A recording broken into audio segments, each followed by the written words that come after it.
It is absolutely no secret that a lot of marriages struggle after kids come into the picture. It is so common that there are books called How Not to Hate Your Husband After Kids, right? Like, this is such a common issue. And you'll hear women say, everything was really great. And then we had kids, and I just felt so much resentment towards my partner. And typically, when you ask them why, it's because they feel like things are unfair. Like, they're doing the bulk of the mental load, and they're taking care of the kids, and they're working full time, they're doing the laundry, and their husband's lives remained mostly unchanged.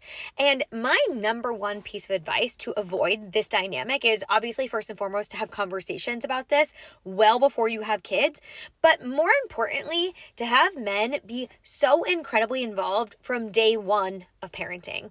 Like, there's no world in which, even when a man is working full time and the wife is on maternity leave, that I think it's okay for her to do all of the overnights by herself. Because what happens is, just in these dynamics in general, is when men go back to work a week after that baby is born and she stays at home for a period of time, she takes on the lion's share of the responsibility of the kids. She's going to the doctor's appointments, she's feeding the baby, she's doing the overnight, she's washing the bottles and the pump parts and working on tummy time and all of these things. And then, because she's at home, she feels guilty and feels like she needs to do the cooking and the cleaning and the laundry, and even things he used to do, like his own laundry, she starts doing because she's at home. Why wouldn't she? But ultimately, she's probably going to go back to work. And when she does, she can't hand all of that back to him because now he's used to her doing it. And not only that, when it comes to the kid, he doesn't know how to care for the baby, not in the same way she does. And so she's saying, I've got to get up for work in the morning too. Can you start doing some overnights? And he tries, but what happens is he goes to get the baby and the baby keeps crying. And he says, I don't know how to get her back to sleep. She doesn't want me. She wants you.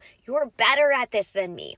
But it's not that she's better at it than him. It's just that she's been doing it a lot longer. She spent a lot of overnights with that baby trying to figure out how to soothe her and how to make her happy and get her back to sleep. And you didn't do that. And so it creates this dynamic where he says, you're better at it. And then ultimately, she keeps doing the overnights even though she's back to work, and things feel so incredibly unfair. And then it's this snowball effect where this continues through parenthood. She did all the doctor's appointments on mat leave, and now she's still doing them all even though she's back to work. She's taking PTO and sick time to do it.